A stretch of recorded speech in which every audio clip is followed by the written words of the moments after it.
여러분은 인간성이 좋은 편이십니까? 우리 모두는 인간성이 좋은 사람들을 좋아합니다. 인간성이 뭘까 찾아보니까요. 인간성이란 인간을 인간답게 하는 인간의 본질 및 본성 또는 사람의 됨됨이를 가리키는 말을 인간성이라고 합니다. 그런데 이 설명이 사실 딱히 명쾌하지는 않습니다. 인간의 본질은 무엇이고 또 본성은 무엇이며 됨됨이가 무엇인지를 알아야 이 설명이 확 와닿을 수 있을 것 같습니다. 인간의 역사는 오랜 기간 인간성에 대해 고민하고 파헤치는 노력과 함께 해왔습니다. 인간에 대해 정의해보기도 하고 인간의 특성을 연구해 왔습니다. 또 인간성은 다양한 문학과 예술 작품을 통해서 표현되기도 하고 요즘은 AI와 같이 인간이 아닌 것도 인간성을 가질 수 있는지까지 고민하는 단계에 이르렀습니다. 여러분은 인간성을 무엇이라고 생각하십니까? 인류는 인간성을 파헤치기 위해 무던히 오랜 기간을 노력해왔지만 명확한 답을 끝내 찾아내지는 못한 것 같습니다. 여전히 우리 삶의 자리에서 진정한 인간성은 잘 드러나지 않는 걸 보니 말입니다. 인류가 인간성에 대해 그토록 고민하고 연구하며 알아내려 하면 할수록 우리는 점점 더 진정한 의미의 인간성과는 멀어져 가는 것 같습니다. 칼빈은 그에 져서 기독교 강요에서 이렇게 말합니다. 인간에 대한 올바르고 확실한 지식을 알기 위해서는 인간이 하나님의 형상으로 창조되었다는 사실에서 출발해야 한다. 인간성을 논하기 위해서 우리는 인간이 어디에서부터 왔는지를 생각해야 합니다. 인간의 기원, 또 인류의 시작은 바로 창조의 사건입니다.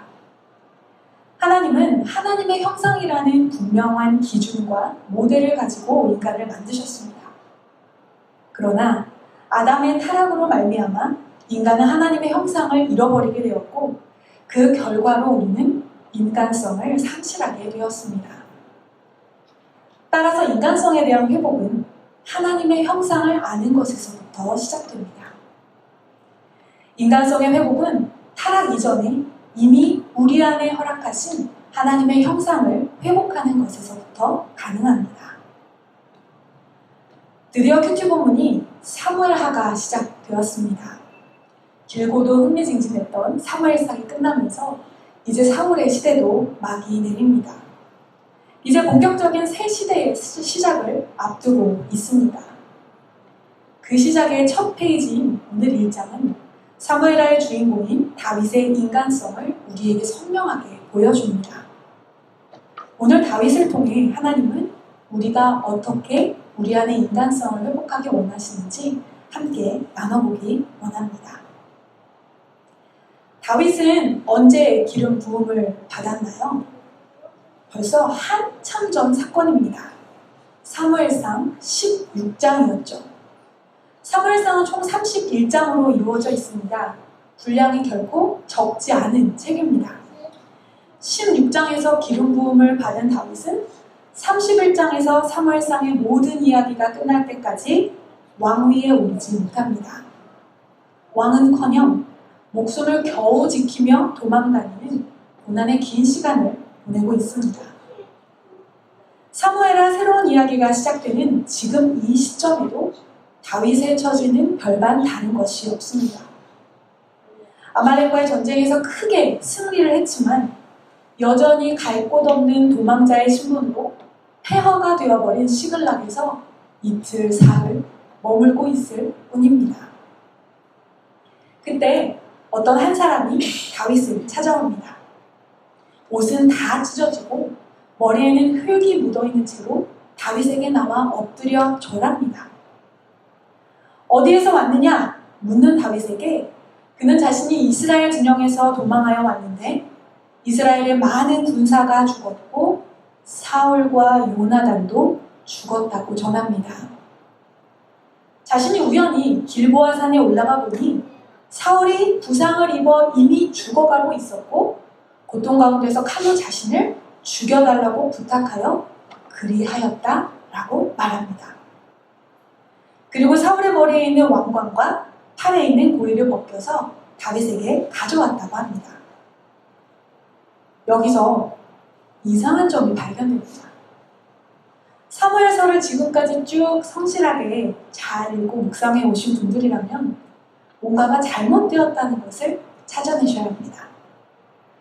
왜냐하면 지금 이 사람은 거짓말을 하고 있기 때문입니다. 사울은 어떻게 죽었습니까? 사무엘상 31장 3절과 4절입니다. 사울이 패전함에 활 쏘는 자가 따라잡으니 사울이 그 활 쏘는 자에게 중상을 입은지라. 그가 무기를 든 자에게 이르되 네 칼을 빼어 그곳으로 나를 찌르라. 할례 받지 않은 자들이 와서 나를 찌르고 모욕할까 두려워하노라 하나 무기를 든 자가 심히 두려워하여 감히 행하지 아니하는지라. 이에 사울이 자기의 칼을 뽑아서 그 위에 엎드러지네. 사울은 활에 맞아서 중상을 입었습니다. 그리고 할례 받지 않은 이방인들의 손에 죽는 것이 불명예스럽다고 생각해서 자신의 무기를 든 자에게 자기를 찌르라고 명령했습니다. 그러나 무기를 든 자는 두려워서 사울을 죽이지 못하죠. 그러자 사울이 자기 칼을 뽑아 그 위에 스스로 엎드러져 죽음을 맞이합니다. 전혀 다른 스토리죠. 왜 이 아말렉 사람은 길보아에서부터 시글락까지 80km나 떨어진 거리를 달려와 거짓말을 하고 있는 것일까요? 아말렉 사람은 아마 우연히 사울의 마지막 모습을 목격한 것 같습니다. 그리고 그 순간 사울의 왕관과 팔고리를 훔쳤고 그것으로 더 큰 유익을 얻기 위해서 다윗에게 가져온 것입니다. 그는 다윗과 사울이 원수지간이라고 생각했고 자신이 사울을 죽였다는 소식을 전하면 다윗이 기뻐하면서 큰 보상을 줄 것이라 기대했던 것입니다. 정성스레 달려와 정성스러운 거짓말을 늘어놓는 것으로 인해 이 사람은 비극적 결말을 맞게 되죠. 아말렉인의 모습이 어리석게 보이지만 사실 다른 사람의 비극을 이용해 자신의 유익을 취하려는 태도, 거짓과 속임수를 써서라도 스스로의 보상을 챙기는 일은 우리 인간 세상에서 흔히 나타납니다. 우리는 어떤가요? 꼭 다른 사람의 비극으로 유익을 취하지는 않지만 나와 직접 상관없는 사람들의 아픔과 비극에 무관심하고 무감각해져 있지는 않나요? 내 일이 아니니까 상관없지라고 생각하며 나와 나의 가족의 유익만을 추구하며 살고 있다면 다를 것이 있을까요? 우리에게 인간성이 상실되었다는 증거입니다. 우리 교회에서는 아이들이 참 잘 놉니다. 아이들이 술래잡기를 참 좋아하는데 술래잡기 하는 모습을 이렇게 지켜보다 보면 자주 듣게 되는 외침이 있습니다. 난니 라고 항상 외치는 거예요. 왜 그렇게 외치지? 하고 자세히 보니 누가 술래할래 하면 여기저기서 앞을 다투어 난니 라고 외치는 거예요. 자기는 술래 안 한다는 거죠. 놀이는 하고 싶은데 술래는 하기 싫고 그래도 누군가는 술래가 되어야 놀이를 할 수 있는 이 딜레마의 상황을 아이들은 놀 때마다 겪고 있는 것입니다. 한 목사님의 글에서 이런 글을 제가 보았습니다. 지난 수요일 아침 포항에서 해병대 초소가 무너져 해병대원 3명이 죽었다는 뉴스가 나왔습니다. 목욕실로 내려와 인터넷을 켰더니 주상병과 대학교를 휴학하고 올해 4월에 입대한 이모, 이병 등 3명이 죽었다는 기사가 보였습니다. 순간 4월에 입대하여 포항에서 해병으로 복무하는 아들이 떠올라 눈앞이 깜깜해졌습니다. 주님의 이름을 부르면서 해병대 민원실을 통해 본부로 연락했습니다. 그곳에는 이미 부모들이 와 있었고 사고를 당한 아이들은 제 아들과 함께 훈련받고 같은 소대에 소속되어 저녁 시간에 경계 근무를 담당한 군인들이었습니다. 아들이 사고를 당한 것이 아니라는 사실을 확인하는 순간 저도 모르게 주님 감사합니다 라고 말했습니다. 아들을 잃어버린 부모들이 울부짖고 있었을 때 말입니다. 제 아들의 일이 아니라고 저는 감사해서 울고 부끄러워서 울었습니다. 모든 사람에게 공평하지 못하고 이기적인 목사의 연약함 때문에 부끄러워서 울었습니다. 큰아이가 아기 때 많이 아파서 오랜 기간 병원에 입원했다가 기적적으로 회복해서 태어나던 날 하나님의 치료하심과 역사하심에 감사를 외쳤습니다. 그런데 제가 그렇게 감사를 외치던 그 순간 그 병실에는 짧게는 수개월, 길게는 수년 병원 생활을 하며 기약 없는 고통을 오롯이 감내하는 아이들과 부모들이 있었습니다. 편식이 심한 둘째에게 저기 아프리카 어떤 나라에 가면 배가 고파도 먹을 것이 없어 고통받는 아이들이 얼마나 많은지 아니? 라고 말하며 내 자식 밥 먹이기 위해 남의 굶주림을 이용하는 내가 얼마나 얄팍한 존재인지를 깨달았습니다. 타인의 비극을 이용해 자신의 유익을 챙기는 사람들, 약자들을 속이고 그들의 것으로 빼앗아서 자기 주머니에 넣는 인간들, 비극적 사건으로 인한 타인의 고통을 이용해 자신의 권리와 명예를 챙기는 자들, 한 나라의 왕과 왕자가 한 자리에서 목숨을 잃고 나라의 운명이 기울여져가는 이 비극의 무대 한가운데서 자기 혼자 잘 먹고 잘 살 길을 찾아 달려온 이 아말렉인과 같은 사람들이 이 시대에는 너무도 많습니다. 왜 우리는 인간성을 상실하고 남의 아픔과 비극을 이용해 자신의 이익을 챙기게 되었나요? 몰랐기 때문입니다. 아말렉인은 다윗이 어떤 사람인지 몰랐습니다. 다윗이 사울을 어떻게 생각하는지, 다윗과 요나단이 얼마나 깊은 우정과 사랑을 나누었는지 알지 못했습니다. 그래서 자기 기준으로 생각하고 판단했습니다. 그 길이 죽음의 길인지도 모른 채 자기 유익을 향해 열심히 달려갔습니다. 세상 사람들은 하나님의 살아계심을 모르기 때문에 불의를 저지르며 삽니다. 더 많이 가지려면 어떤 편법을 써야 하는지 부지런히 연구하고 열심히 달려갑니다. 그 길이 인간성 상실, 아니 사망의 길인 줄도 모르고 말합니다. 하나님이 살아계시다는 것을 알고 있지만, 그리고 믿지만 하나님의 뜻을 모르면 우리도 마찬가지입니다. 타인의 아픔을 외면하고 공감하지 못한 채 살아갑니다. 내 삶과 내 가정의 안위만 추구하고 살아갑니다. 그리고 그 끝에는 허무와 사망이 우리를 기다립니다.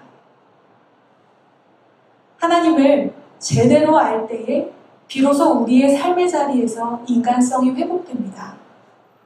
인간성의 회복은 인간의 선함을 회복하는 것이 아닙니다. 우리 안에는 선한 것이 없습니다. 내 안에 잠재되어 있는 하나님의 형상을 회복하기 위해 하나님의 뜻을 찾고 구해야 하는 것입니다. 사울과 요나단이 죽었다는 소식을 들은 다윗은 옷을 찢으며 함께 있는 모든 사람들과 슬퍼합니다. 지금으로부터 3000여 년 전 고대 세계에서 옷은 아주 귀중한 재산으로 또 신분을 상징하는 것이기도 했습니다. 다윗은 귀한 재산인 옷을 찢음으로 자신의 큰 슬픔과 자신에게 이런 옷을 입을 자격이 없다는 것을 표현하고 있습니다. 사울과 요나단의 죽음에 이스라엘의 한 백성으로서 책임감을 느끼고 있습니다.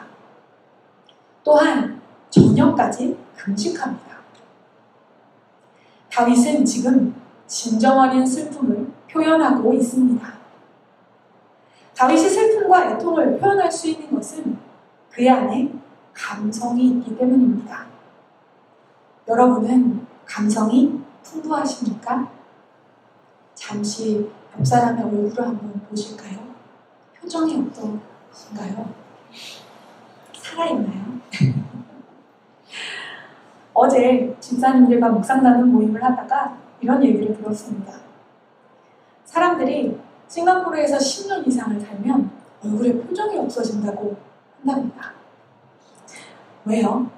해외살이가 각박하고 만만치 않으니까요. 감성이 자꾸 메마른다는 거예요. 그런데 우리는 오래 살았는데도 여전히 표정이 살아있고 밝아서 감사하다는 참 아름다운 고백이었습니다. 저도 이제 횟수로 5년 차고 만 4년을 싱가포르에서 채워갑니다.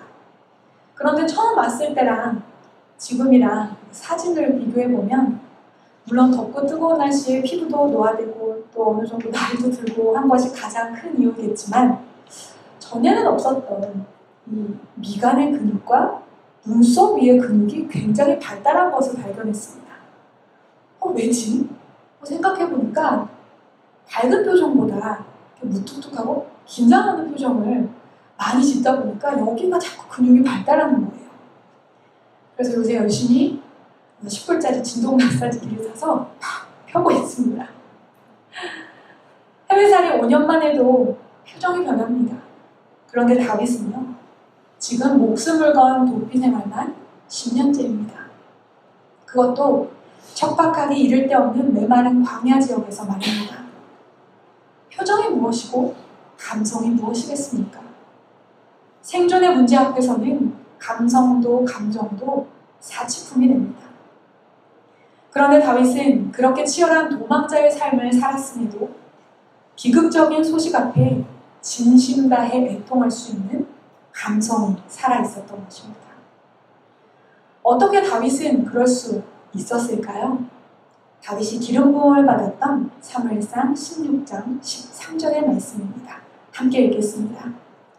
사무엘이 기름 뿔병을 가져다가 그의 형제 중에서 그에게 부었더니 이날 이후로 다윗이 여호와의 영에게 크게 감동되니라. 사무엘이 떠나서 라마로 가니라. 다윗은 바로 여호와의 영, 성령에 감동된 사람이었기 때문입니다. 최근에 당신을 위해 기도해도 될까요? 라는 책을 알게 되었습니다. 시카고에 있는 노스웨스턴 대학 병원에서 종양 내과 전문의로 암 환자들을 치료하고 있는 한국인 최영광 교수가 쓴 책입니다. 이분은 암이라는 몹쓸 질병으로 생사의 갈림길에서 절박한 시간을 보내는 환자들을 찾아가서 Can I pray for you? 당신을 위해 기도해도 될까요? 라면서 기도해주는 자신의 이야기를 이 책에서 전합니다. 이분은 어렸을 때부터 공부를 무지무지 잘하는 우등생이었는데 공감 결핍 장애가 있었습니다. 공부 못하는 친구를 보면 도대체 왜 공부를 못하는지 이해하지 못해요.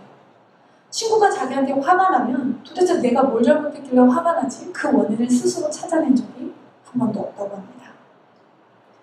이분이 어쩌다 교회를 나가게 되었는데 어떤 이유로 교회를 나가게 되었냐면 집 앞에 교회에서 영어 예배를 드린다는 현수막을 보고 저기 가서 예배 드리면 영어 잘할 수 있겠구나 라고 생각해서 교회를 나가기 시작했습니다. 항상 결과지상주의, 성공지향주의의 삶을 살고 이제 서울대 의대를 졸업하고 미국 유학을 가고 싶은 마음이 안에 든 겁니다. 근데 이제 교회에서 어른들이 소원이 있으면 기도해라. 그럼 하나님 들어주신다. 금식 기도하면 더 좋고 새벽 기도 열심히 하면 더 하나님이 응답 주신다. 이런 얘기를 들은 거예요. 그러니까 결과 중심주의의 사람이니까 열심히 이제 새벽 기도를 나가기 시작한 겁니다. 유학 가게 해주세요. 저 미국에 유학 갈 수 있게 길을 열어주세요. 막 조르는 기도를 새벽마다 열심히 하는데 어느 날 하나님이 자신의 모습을 장난감 사줘 하고 조르는 엄마하고 팔을 마구 잡아당기면서 조르는 어린 막내 아들의 모습으로 보이게 해주셨다는 겁니다. 그러면서 말씀을 계속 들려주시면서 하나님이 누구신지를 알려주신 것입니다. 내 꿈을 이루기 위해 훌륭한 스폰서로 하나님을 이용하면 된다고 생각했는데 그게 아니었구나. 나에게 이렇게 끊임없이 말씀하시고 나에게 다가오시는 이 하나님을 내가 아는 것만으로도 내 인생은 충분하겠구나 라는 가치관의 놀라운 변화를 경험하게 됩니다. 그렇게 가치관이 바뀌는데 꼬박 새벽기도 1년을 바칩니다. 그랬더니 하나님이 또 길을 열어주셔서 소원을 들어주신 거예요. 그래서 미국에 왔는데 하나님의 뜻이 있었던 것이죠. 어느 날 말기암이라서 이제 치료를 더 이상 할 것이 없어 호스피스 병동으로 옮기기를 앞두는 환자 한 명이 있는데 하나님이 최원망 교수에게 갑자기 저 환자를 위해서 지금 여기서 기도해 주라는 마음을 강하게 주신 것입니다. 지금 여기서요? 너무 창피한데요? 그런 마음이 막 든 거죠. 그런데 하나님이 너무 강력하게 마음을 주셔서 그 환자에게 조심스럽게 다가가서 Can I pray for you? 하고 묻고 손을 잡고 기도하기 시작합니다. 그때 자기에게 가장 처음 나타난 놀라운 변화는 그 환자가 완치되고 기적이 일어나고 이게 아니라요. 자신의 눈에서 눈물이 흐르기 시작했다는 것이었습니다. 공감 결핍 장애가 있어요. 성공 지상주의적 삶을 살아왔어요. 눈물을 흘릴 새가 어디 있겠습니까? 그런데 기도할 때 성령님이 채워주시는 놀라운 사랑이 자신을 울게 만드는 것을 경험한 것입니다. 환자의 아픔에 공감하게 되고 환자 가족들의 슬픔과 절망이 이해되는 놀라운 경험을 하게 됩니다. 너무 성령이 충만할 때는요. 일주일 내내 진료를 하는데 일주일 내내 눈물이 마르지 않은 적도 있었다고 합니다. 하나님이 부어주시는 사랑은요. 내 완악한 인격에서는 결코 나올 수 없구나. 성령이 충만할 때 하나님의 사랑이 내 안에 채워질 때에 비로소 나는 진정한 의미의 눈물을 흘릴 수 있는 것입니다. 여러분은 언제 마지막으로 울어보셨나요? 내 개인의 어떤 고난이나 절망의 상황, 억울함, 분노에서 나오는 그런 눈물 말고요. 하나뿐인 독생자 아들 예수를 십자가에서 죽이시기까지 나를 사랑하시는 그 하나님 아버지의 사랑에 감격하여 눈물을 흘려본 적이 언제인가요? 지체의 아픔과 슬픔에 공감하여 가슴 깊이 울어본 적이 언제인가요? 약자들의 고통과 절망이 내 일처럼 여겨져 눈물 흘리며 기도해본 적이 언제인가요? 우리가 그렇게 타인을 위해 애통하고 눈물 흘릴 수 있을 때 우리의 인간성이 회복됩니다. 성령의 충만을 사모하기 원합니다. 우리 공동체가 성령 충만하여 애통하고 공감하는 눈물이 마르지 않는 인간미 가득한 교회가 되기를 소망합니다. 이제 다윗은 이 거짓말한 아말렉인을 어떻게 할까요? 오늘 본문 14절과 15절입니다. 다윗이 그에게 이르되 네가 어찌하여 손을 들어 여호와의 기름 부음 받은 자 죽이기를 두려워하지 아니하였느냐 하고 다윗이 청년 중 한 사람을 불러 이르되 가까이 가서 그를 죽이라 하매 그가 아침에 곧 죽으니라. 이 아말렉인은 결국 죽임을 당합니다. 다윗은 아말렉인이 거짓말을 한다는 것은 몰랐습니다. 왜냐하면 다윗은 사울이 어떻게 죽었는지 직접 보지 못했기 때문에 그의 말을 그대로 믿었습니다. 다윗은 그가 여호와의 기름 부음을 받은 자를 죽였기 때문에 심판하였습니다. 다윗은 2번이나 사울을 죽일 수 있는 기회가 있었지만 그 기회를 이용하지 않았습니다. 다윗에게는 분명한 원칙이 있었기 때문입니다. 그것은 사울의 왕위와 생명이 하나님께 있으니 철저히 하나님의 주권에 순종하는 것입니다.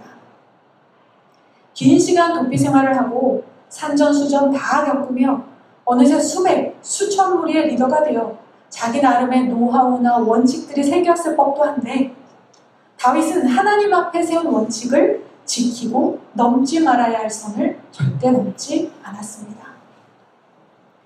지금 이 상황을 사실은 다윗의 지극히 개인적 입장에서 해석한다면 무엇보다 기뻐해야 할 상황입니다.